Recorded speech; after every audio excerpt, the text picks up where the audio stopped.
Hello students, तो मेरा नाम है साहिल यादव और आज हम उपस्थित हैं लेकर टारगेट गुरुकुल के इस शानदार से एप्लीकेशंस पर यूट्यूब चैनल्स पर, जहां पर हम आज बात करने वाले हैं बीएससी फर्स्ट सेमेस्टर मैथमेटिक्स, जिसमें हम बात करेंगे आपके सेमेस्टर के मैथमेटिक्स में मैथमेटिक्स के पार्ट बी इंटीग्रल कैलकुलस का जो चैप्टर है, यूनिट 5 है आपका, उस पर बेस्ड जो मोस्ट इंपॉर्टेंट क्वेश्चन है जिससे हम इस वीडियो में उन सारे क्वेश्चन को कवर आउट करेंगे। यूनिट 5 के उन सारे क्वेश्चंस को कवर आउट करेंगे जिससे बाहर कोई भी क्वेश्चंस एग्जाम में नहीं पूछा जाता है। यदि आपका क्वेश्चन पेपर थियोरेटिकल होने वाला है तो आप विश्वास मानिए, इस वीडियो के बाहर से कोई भी क्वेश्चन बनने की कोई गुंजाइश नहीं है।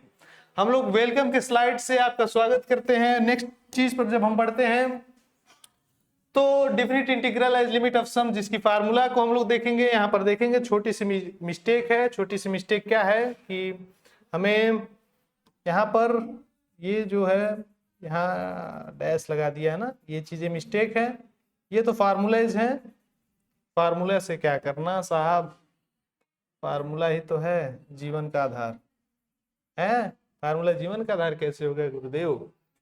यहां पर देखिए तो हम यूनिट 5 की उन सारे क्वेश्चंस को प्रैक्टिस करेंगे जो कि आपके बोर्ड पॉइंट ऑफ व्यू से बेहद इंपॉर्टेंट होते हैं, और प्रयास करेंगे कि हम सभी उन क्वेश्चंस को कवर आउट कर लें जो कि आपकी यूनिवर्सिटी एग्जामिनेशन में हूबहू पूछ दिए जाते हैं। तो यहाँ पर definite integral as limit of sum की हम बात करते हैं तो ये प्यारा सा डिफिनेशन आपके समक्ष है। Let f x be a continuous function in interval A b, then definite integral f x. Definite integral क्या है? F x. यहाँ पर एफ एक्स लिखने में थोड़ी सी मिस्टेक कर दी गई है, तो ये चीज अगर आप बना लें तो काफी बेहतर होगा।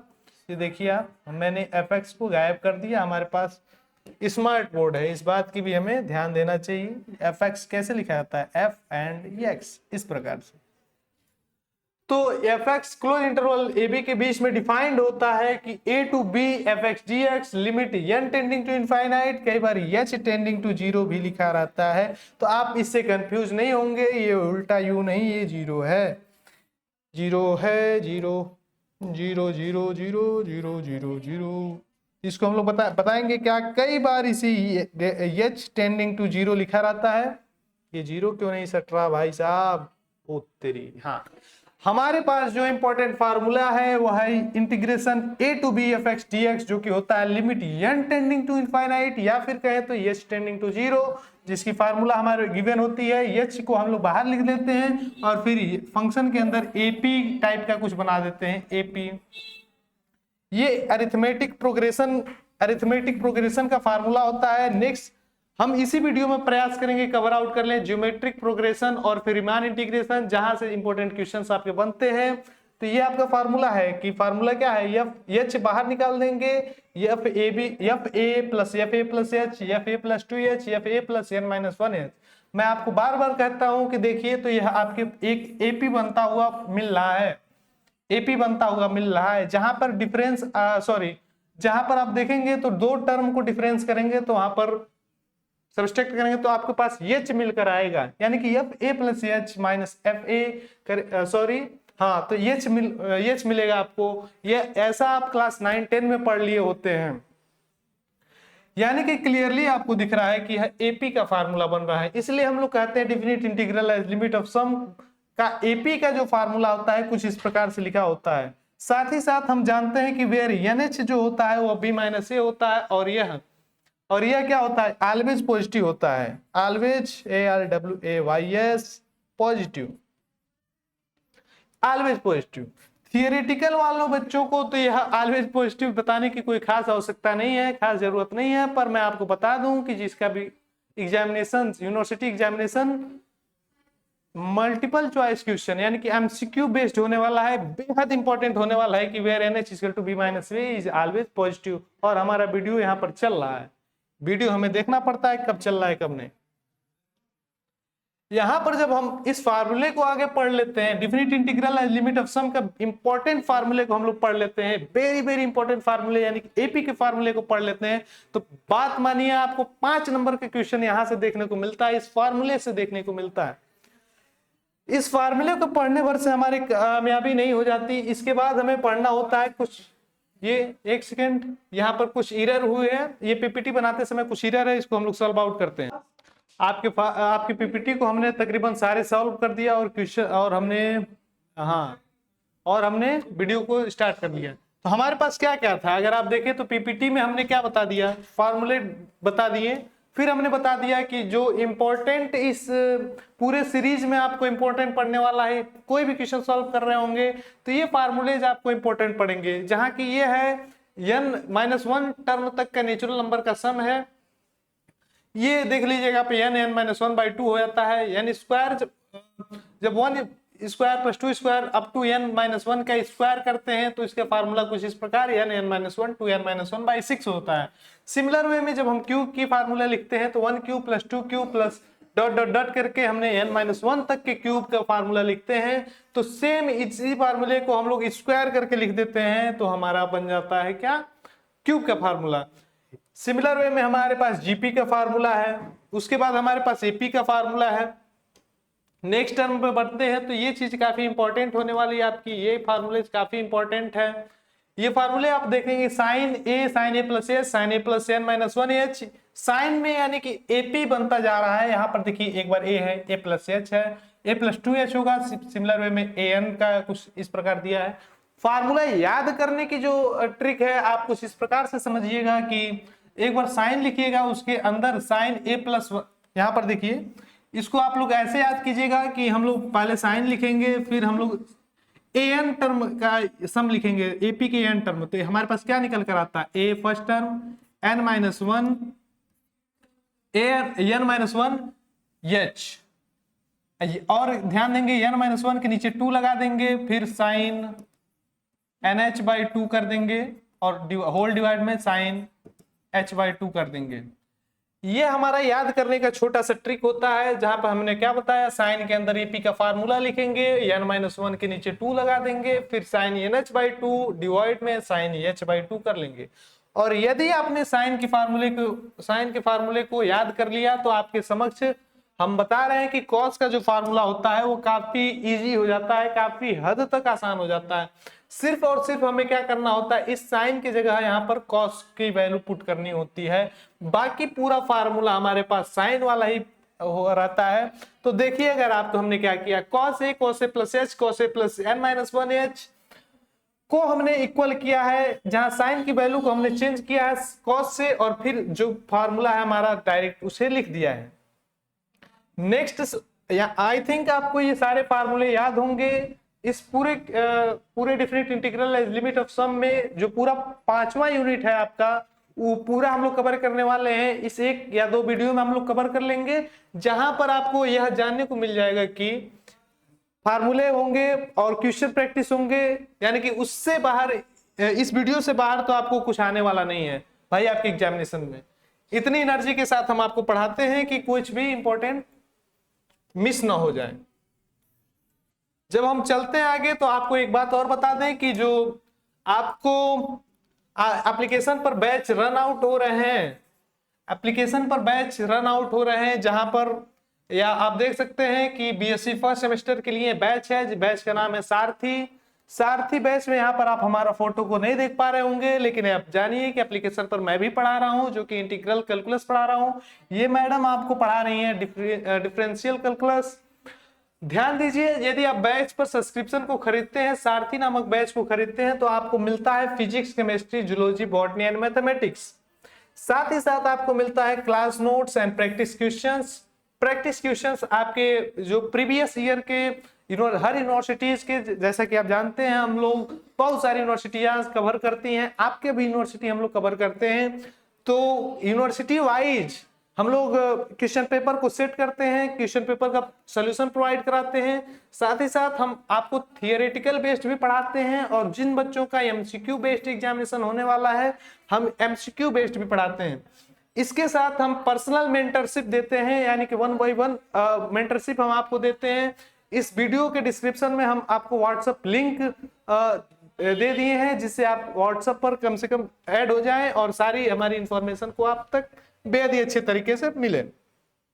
लिमिटेड ऑफ, आप जानते हैं कि दिवाली के सुनहरे अवसर पर जो 999 का बैच था उसको सिर्फ और सिर्फ आपके लिए और सिर्फ दिवाली के शुभ अवसर पर हम इसे 449 में दे रहे हैं। साथ ही साथ 449 में देने के साथ साथ मेरी तरफ से आपको एक छोटा सा उपहार यह है कि आपको गुरुकुल 10 कोड, कूपन कोड यहां पर लिख देता हूं, GURUKUL, गुरुकुल 10। ध्यान दीजिएगा कि जो गुरुकुल है वह उसका सारा लेटर्स कैपिटल होना चाहिए। गुरुकुल 10 का कूपन कोड यदि आप लगाते हैं तो आपको 449 में भी 10% का ऑफ मिल जाएगा, यानी कि यह हो गया आपका कूपन कोड। कूपन कोड, आपको कूपन कोड मिल गया है गुरुकुल 10। ध्यान दीजिए, और कहने की बात, विशेषता की बात यह है कि आपका यूनिवर्सिटी एग्जामिनेशन काफी करीब आ चुका है। काफी करीब आ जाने से आपका सिलेबस यदि कवर आउट नहीं हुआ है, यदि आपको पढ़ने में कोई भी समस्या हो रही है तो आप इस सारथी बैच को ज्वाइन कर लें। सारथी बैच को ज्वाइन करते ही आपके पास एक्सेस होगा फिजिक्स पढ़ने का, केमिस्ट्री पढ़ने का, साथ ही साथ बायोलॉजी, बॉटनी एंड मैथमेटिक्स, सारे जितने भी यहाँ पर आप देख रहे हैं सब्जेक्ट, सबके लिए 2-2 टीचर हैं। कोर्स ऑलमोस्ट कंप्लीट हो चुका है, नेक्स्ट हम लोग रिवीजन करा रहे हैं। तो आप हमारे साथ जुड़िएगा, वहां पर लाइव बैच में भी जुड़िएगा और प्रयास कीजिएगा कि इसे 449 का जो सब्सक्रिप्शन है आप जल्द से जल्द खरीद लें। यहाँ पर देख सकते हैं मैम आपको पढ़ा रही है मैथमेटिक्स, साथ ही साथ फिजिक्स, केमिस्ट्री एंड बायोलॉजी के लिए भी टीचर्स हमारे पास उपलब्ध हैं। सारी बैच इंपॉर्टेंट अच्छे तरीके से रन आउट हो रही है। इसके साथ साथ हम लोग आगे बढ़ते हैं, हो गया प्रमोशन इतना सफिशिएंट है अगर आप बात समझे तो। हमने जो डिफिनेशन लिखा था और मैंने बताया था आपको कि मैं उन सारे क्वेश्चंस को कवर आउट कराऊंगा, जो कि आपके यूनिवर्सिटी एग्जामिनेशन में बेस्ड होता है, काफी इंपॉर्टेंट होता है। इसी सीरीज में जो आपका definite integral as limit of sum से बनने वाला क्वेश्चंस है, उस बनने वाला इंपॉर्टेंट क्वेश्चन है जो कि आपके यूनिवर्सिटी में गारंटीड तौर पर पूछ लिया जाता है, वह है इवेलुएट करने को पूछ दिया जाएगा आपसे। इवेलुएट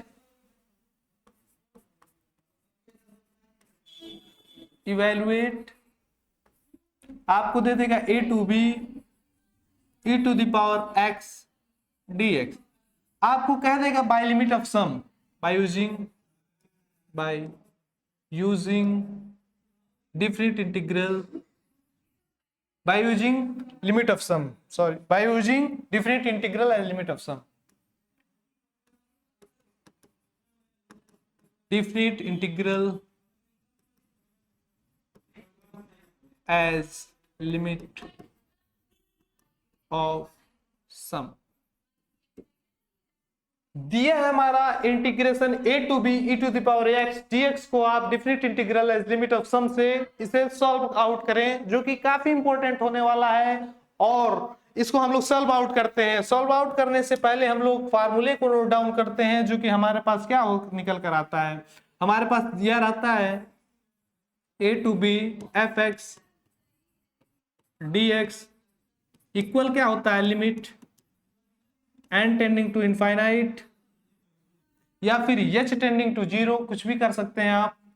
h ब्रैकेट में fa plus fa plus h plus fa plus 2h plus dot dot dot कर देंगे प्लस f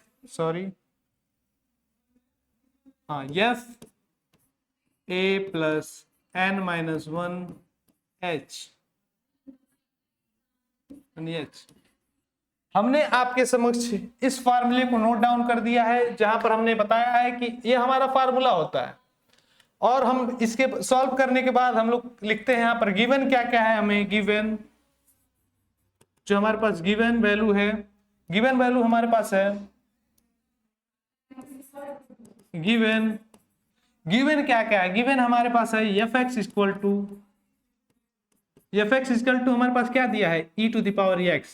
साथ ही साथ में जो लिमिट है अपना a को तो a ही रहने दिया है, a को a रहने दिया है, b को b रहने दिया है। और हमें पता क्या है, एंड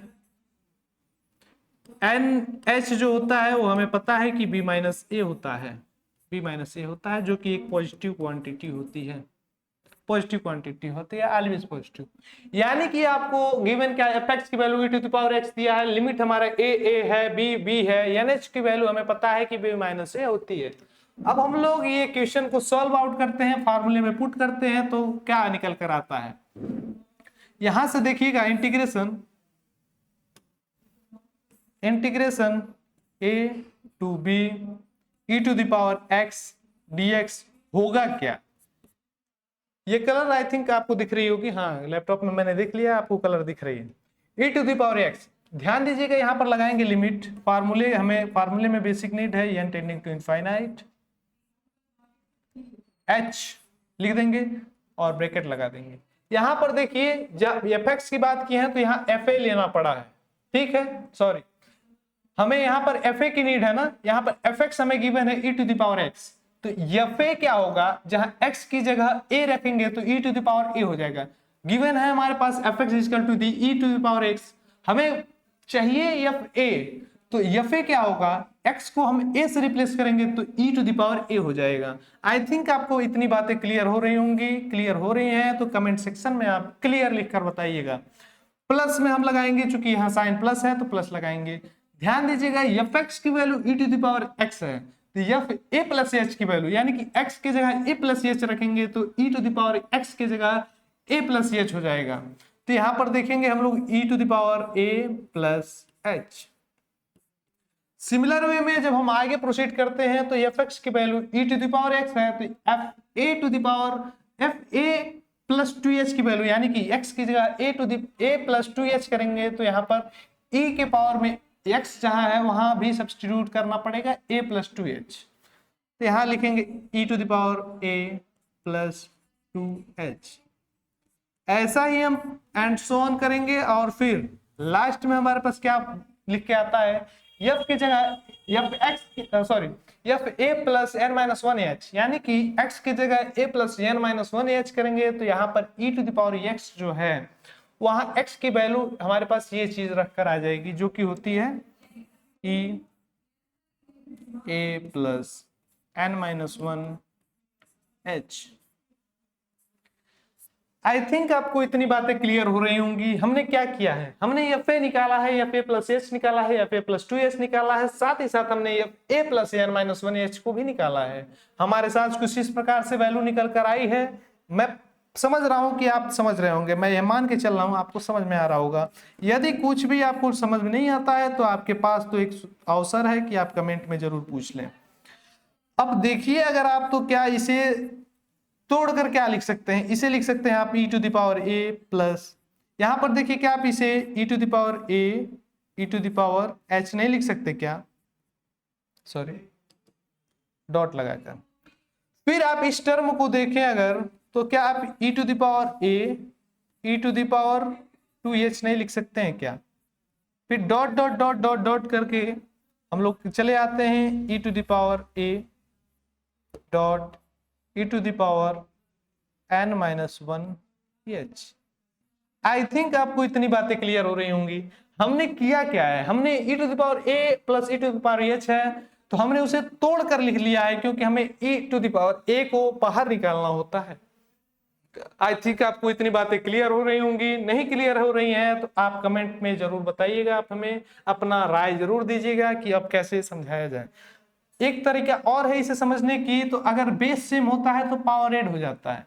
बेस हमारा e है तो हम इसके पावर को ऐड करके e to the power a plus एच लिख सकते हैं। तो आप यदि आप इस प्रकार से समझ सकते हैं तो जरूर समझिए। नेक्स्ट जो पॉइंट है उसमें हम लोग क्या करते हैं, उसमें हम लोग e to the power a को बाहर निकालते हैं। चूंकि e to the power a सब में कॉमन है इसलिए हम लोग e to the power a को बाहर निकालेंगे, तो ये हो जाएगा limit n tending to infinite h e to the power a। आप चाहे तो लिमिट के बाहर भी e to the power a को लगा ले, कोई डिफरेंस नहीं है। अब अगर आप देखें e to the power a को आपने बाहर निकाल दिया है तो यहाँ पर बचा 1 plus e to the power a को बाहर निकाल दिया है तो यहाँ पर बचा आपके पास e to the power h, e to the power a को बाहर निकाल दिया है तो यहाँ पर बचा e to the power 2h plus dot dot dot कर दीजिए। यहां से e to the power a को आपने बाहर निकाल दिया है, तो आपके पास बचा है e to the power n minus 1h। I think आपको इतनी बातें क्लियर हो रही होंगी। इतनी बातें क्लियर हैं तो आप कमेंट में क्लियर लिख के भेज दें, क्लियर लिखकर कमेंट कर दें। अगर मैं आपसे कहूं और आप जाने तो क्या आप इतने टर्म का सम निकाल सकते हैं क्या? अगर आप ध्यान से देखें तो क्या है, एक जीपी नहीं बन रहा है, इसको हम लोग डिफरेंट कलर से लिखते हैं, तो बताइए क्या यह जीपी नहीं बन रहा है? जीपी का मतलब होता था कि second term minus second term divide by first term, हमें एक कॉमन रेशियो मिलता था, कॉमन रेशियो पूरे टर्म के लिए समान होता था। तो हम क्या करेंगे, यह जीपी एक बन रहा है कि नहीं बन रहा है, इसके लिए हम लोग क्या करते हैं, second term e to the power h minus first term, यानी कि कॉमन रेशियो हमारे पास निकल कर आता है e to the power h। I think आपको इतनी बातें समझ में आ रही होंगी। तो इसे हम लोग सिस्टमेटिक तरीके से लिखना चाहें तो क्या लिख सकते हैं, इसे लिख सकते हैं कि फॉर्म जीपी सिंस, यहां पर लिख दीजिए since 1 plus e to the power h plus e to the power 2h plus dot dot dot e to the power n minus 1 h forms GP, forms GP, forms GP, geometric progression. जब ये GP बना रहा है तो आपको उसका common ratio निकालने के लिए कहा देता है और फर्स्ट टर्म निकालने के लिए, चूंकि इसका फर्स्ट जीपी का टर्म का सम हमें पता होता है, जो कि होता है first term 1 minus r to the power n divide by 1 minus r, जहां आर एक कॉमन रेशियो होता है। जीपी बना रहा है जहां पर कॉमन रेशियो आपके पास निकल कर आता है COMMON, common ratio, common ratio आपको मिलकर आता है e to the power h। e to the power h आपका कॉमन रेशियो हो जाता है। साथ ही साथ हमारे पास बोर्ड को और छोटा करने का भी ऑप्शन है, तो हम इसे और छोटा कर लेते हैं। e to the power h हमारा कॉमन रेशियो निकल कर आ गया, और हमारा फर्स्ट टर्म जो कि फर्स्ट टर्म है,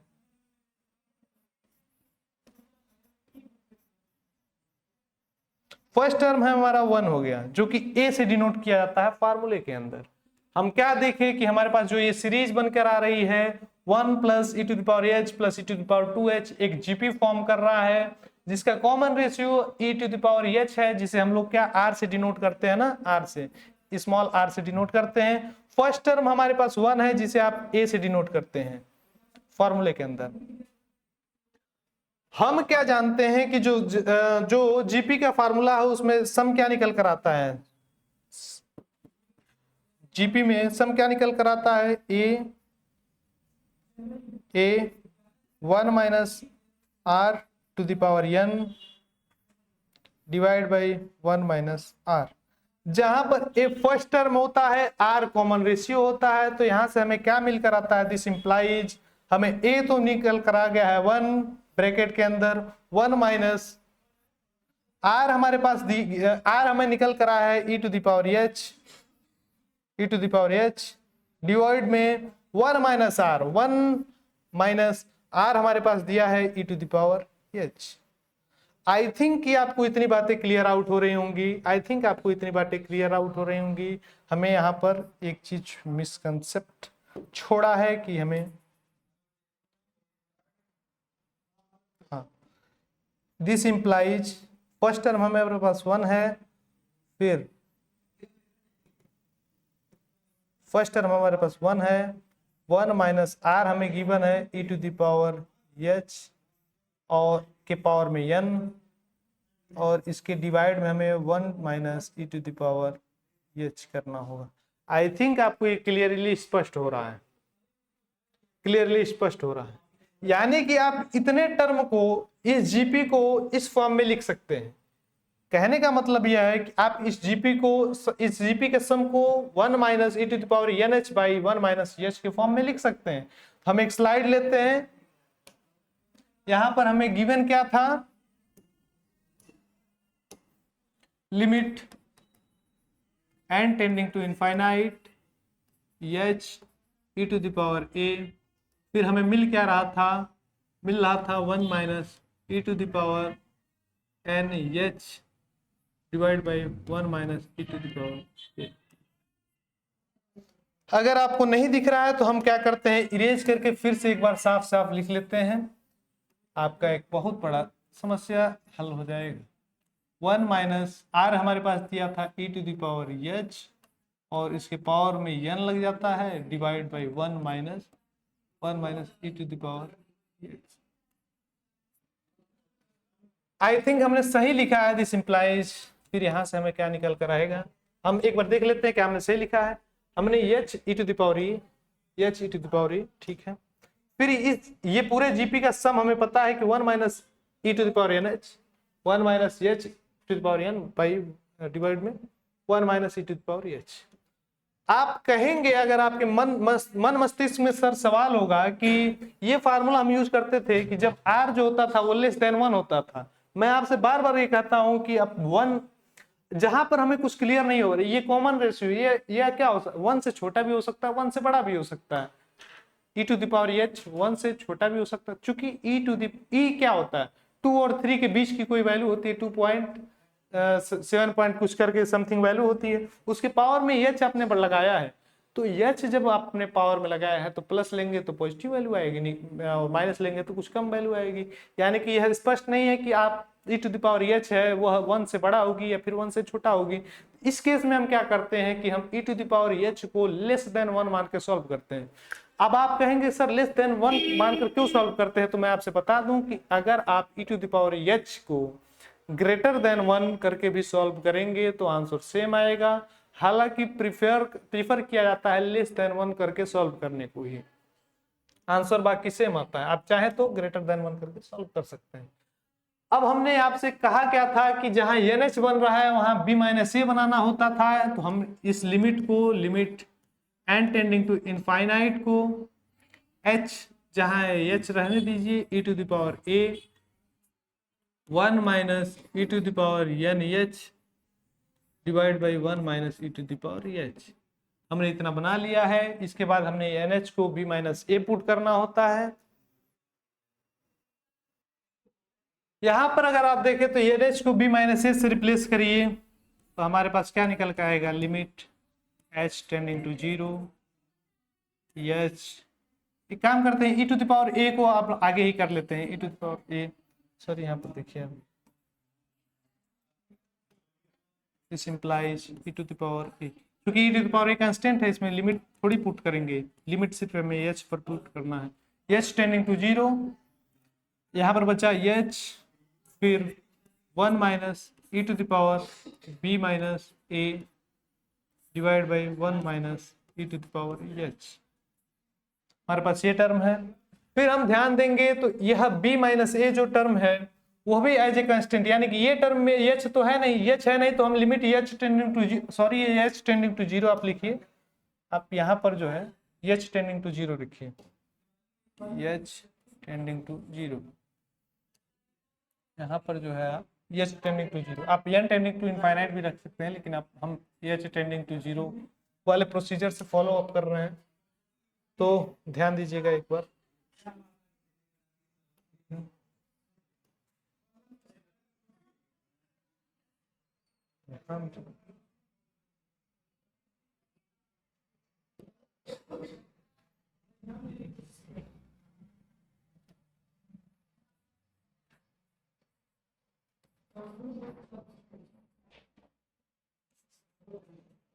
n minus n tending to 0 भी करते हैं तो आंसर में कोई प्रभाव नहीं पड़ता। h टेंडिंग टू 0 कर दिया है। देखने वाली बात यह है कि लिमिट हम पुट करना है, लिमिट पुट करना है, इस टर्म में कोई h नहीं है तो इस टर्म को भी एज ए कांस्टेंट हम बाहर निकाल सकते हैं, जो कि हमारे प्रीवियस में पढ़ा होता है, e to the power h। यहाँ पर बचा क्या, 1 minus E to the power b minus a, ठीक है। यहाँ पर अब लिमिट रखेंगे, लिमिट h टेंडिंग टू 0, यहाँ पर बचा है h, डिवाइड में बचा है 1 minus E to the power h। अगर आप ध्यान से देखें तो क्या है, 0/0 फॉर्म नहीं बना रहा है, तो इसे हम लोग लिख देते हैं 0/0 फॉर्म, 0/0 फॉर्म। 0/0 फॉर्म जब बना रहा है तो हम क्या कर सकते हैं, यहाँ पर पुट करो यार, 0 करोगे तो 0 हो जाएगा, e टू द पावर 0 1 होता है, 1 माइनस 1 0/0 फॉर्म बन रहा है, तो जब 0/0 फॉर्म बन रहा होता है तो हमारे पास होता है L hospital rule, L hospital rule भी कह सकते हैं आप। एल हॉस्पिटल रूल नहीं बुलाया जाता है, एल हॉस्पिटल रूल बुलाया जाता है, L hospital rule. L hospital कहेंगे तो एल अस्पताल रूल हो जाएगा, जो कि काफी गलत प्रोनाउंसिएशन होता है। अगर आप करते हैं तो कृपया मत करिए। तो और by using L hospital rule तो हमारे पास क्या होता है, हम इसे क्या लिख सकते हैं, हम इसे this implies e to the power a, multiply कर लो भाई, e to the power a minus e to the power b minus a plus a। हमने इस e to the power a को अंदर मल्टीप्लाई किया है तो e1 से किया e to the power a आ गया है, इस a से किया तो चूंकि बेस सेम था तो पावर ऐड हो जाते हैं। ठीक है, यहाँ पे limit h tending to 0, differentiate करते हैं, न्यूमरेटर को डिफरेंशिएट करेंगे तो ऊपर आ जाएगा 1, नीचे डिफरेंशिएट करते हैं तो यह हो जाएगा 0 minus e to the power h। I think मैं इतना सही कर रहा हूं, ठीक है, यहां तक बातें सही हैं। By using L hospital rule, by using L hospital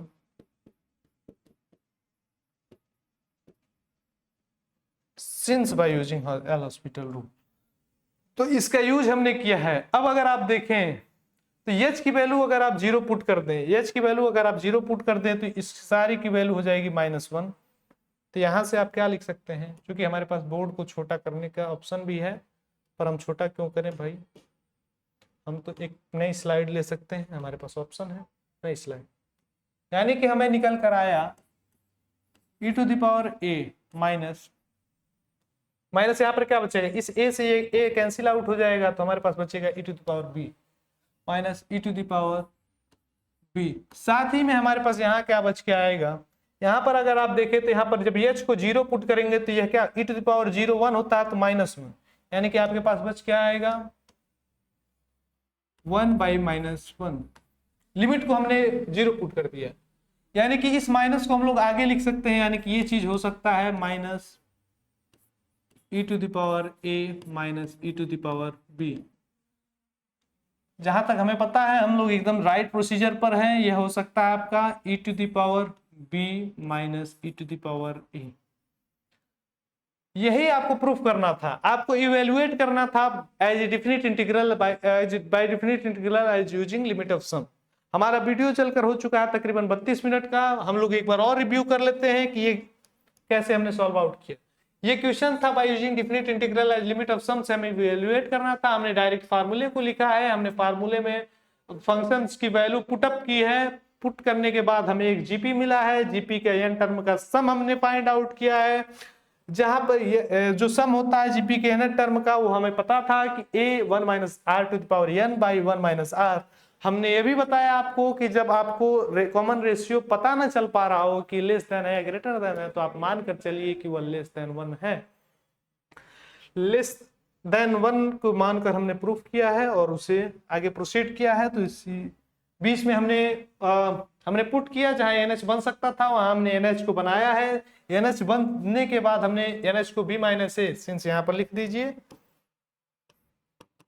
since NH is equal to B minus A, हमने सेम एज इट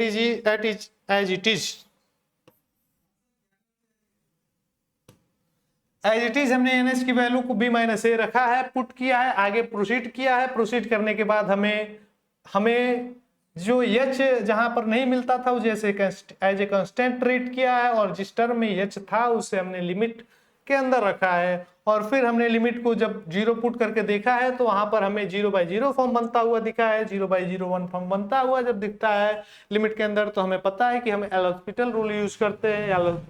फिर हमने एल हॉस्पिटल रूल को यूज किया है तो न्यूमरेटर को न्यूमरेटर में ही डिफरेंशिएट किया है, डिनोमिनेटर को डिनोमिनेटर में ही डिफरेंशिएट किया है। डिफरेंशिएट करने के बाद हमें जो मिला है कुछ इस प्रकार से मिला है, जिसमें 1/-1 नीचे रह जाता है, -1 को हमने आगे लाकर मल्टीप्लाई किया तो हमारे पास कुछ e to the power a minus e to the power b बना है। माइनस को जब ब्रैकेट के अंदर आप मल्टीप्लाई करते हैं तो आपके पास बन के आता है e to the power b minus e to the power a। मैं आपको बता दूं कि आपको चेक करने की आपका ये आंसर है, जो ये आंसर है, ये आंसर इसको चेक करने का एक साधारण सा ट्रिक भी मैं आपको बता देता हूं। ट्रिक से आप देख सकते हैं कि आपका आंसर सही है कि नहीं। हमें इवेल्युएट करना था, हमें इवेल्युएट करना था किसे, हम यहाँ पर रेड करके लिख लेते हैं। हाँ, इवेल्युएट करना था, इवेल्युएट करना था integral a to b e to the power x dx। ठीक है, तो आप इसे इवेल्युएट करने के पहले आप जनरल इंटीग्रेशन से, यदि आप थोड़ा भी इंटीग्रेशन पढ़े हैं तो e to the power x का इंटीग्रेशन क्या होता है, e to the power x का इंटीग्रेशन होता है e to the power x, फिर लिमिट दिया होता है a टू b, तो हम लोग e टू b कर लेते हैं। लिमिट को हम लोग पुट करते हैं, अपर लिमिट को पुट करेंगे तो e to the power b हो जाएगा minus e to the power a हो जाएगा। तो देखिए ना, अगर आप, हमने different integral as limit of sum से किया है तो भी answer e to the power b minus e to the power a आया है, और हमने जनरल इंटीग्रेशन का यूज करके भी किया है, जित अपने नोन नॉलेज से भी किया है तो भी e to the power b minus e to the power a आया है। यहां तक बातें आपको एकदम स्पष्ट होंगी। इसे आप कह सकते हैं चेक करने का तरीका, CHECK, चेक करने, सॉरी, करने का तरीका। इसे आप लोग हिंदी में ही लिख लीजिए, चेक करने का तरीका, आंसर चेक करने का तरीका। मैं एक बार और क्लियर करके लिखा दूं क्या?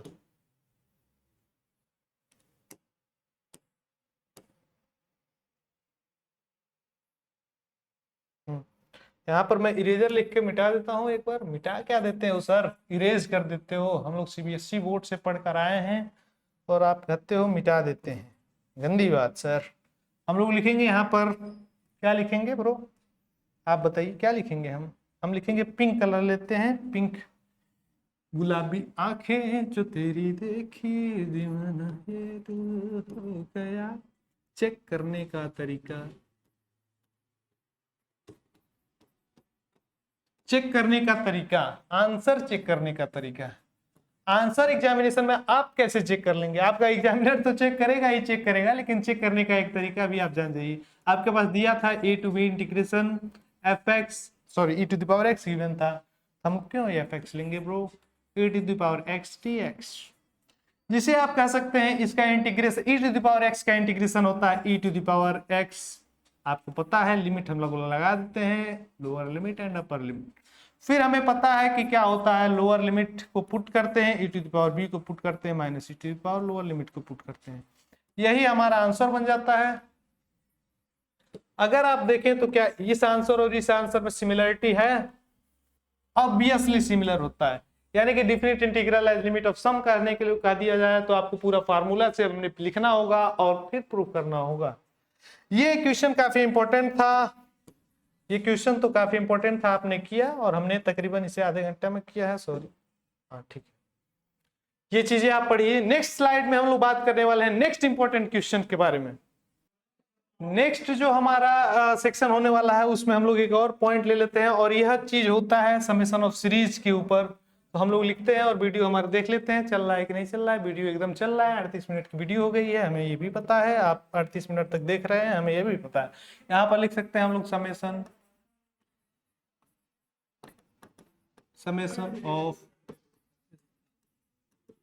समेशन ऑफ सीरीज के ऊपर हम लोग बात करते हैं। तो आपको पता होगा, आप जानते होंगे summation r running from pi n, कर लीजिए इसे, running from pi n up to psi n. Psi n होता है जहां पर हमें 1/n आगे निकल कर आता है। यहाँ पर लिमिट नहीं, यहाँ पर एक सेकेंड छोटी सी मैं मिस्टेक कर रहा हूँ क्या? मिस्टेक तो नहीं है सर, मिस्टेक तो नहीं है सर, मिस्टेक कहाँ से हो जाएगी bro? Limit and tending to infinite.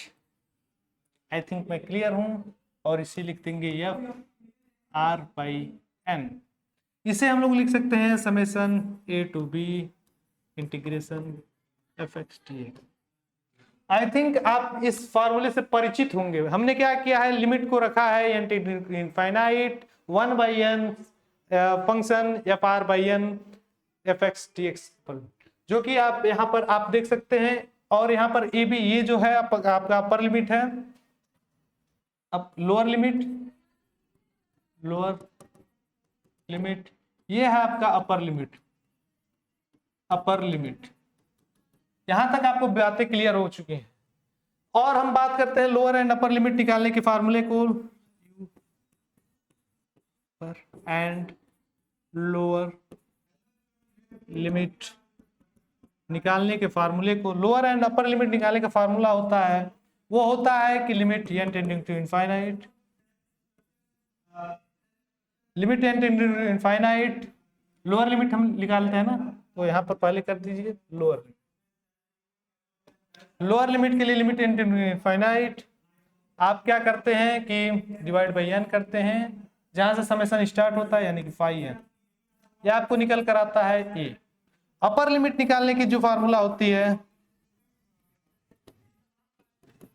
वो हो जाती है limit n tending to infinite psi n divide by n equal 0, psi n equal to b। आपको lower limit and upper limit निकालने के फार्मूले को बता दिया है। आपको एक समेशन ऑफ सीरीज गिवन होगा, एक सीरीज गिवन होगा जिसका आपका वैल्यू निकालना होगा। तो लोअर एंड अपर लिमिट निकाल दिए। इसके बाद आपको क्या करना होता था, इसके बाद आपको करना होता था कि जो समेशन की वैल्यू है, जो समेशन की वैल्यू है, हम इस छोटा कर लेते हैं, जो समेशन की वैल्यू होती है उसे हम लोग चेंज करते हैं इंटीग्रेशन से। लिमिट समेशन की जो वैल्यू होती है उसे इंटीग्रेशन से चेंज करते थे। r बाई एन की वैल्यू होती थी उसे चेंज करते थे x से, और क्या चेंज, 1 बाई एन को हम लोग चेंज करते थे dx से, dx। इतना चीजें यदि आपको क्लियर हो गई हैं तो हम ये वीडियो काफी लेंदी होने वाला है। कन्वर्ट, चेंज, रिप्लेस, चेंज, ठीक है। चेंज करते थे हम लोग इस लिमिट समेशन को इंटीग्रेशन से, r बाई एन को x से एंड 1 बाई एन को dx। इतनी बातें क्लियर हो गई। इस पर बेस्ड क्वेश्चन भी आता है जो कि काफी इंपॉर्टेंट होता है, उसको हम लोग नेक्स्ट वीडियो में कवर आउट करने वाले हैं। आप वीडियो को ध्यान से देखिएगा। हम लोग जितने भी क्वेश्चन आपके बोर्ड एग्जामिनेशंस में आने वाले हैं, हम प्रयास करते हैं सारे उन क्वेश्चन को यूट्यूब पर फ्री में अवेलेबल कराएं आपके लिए।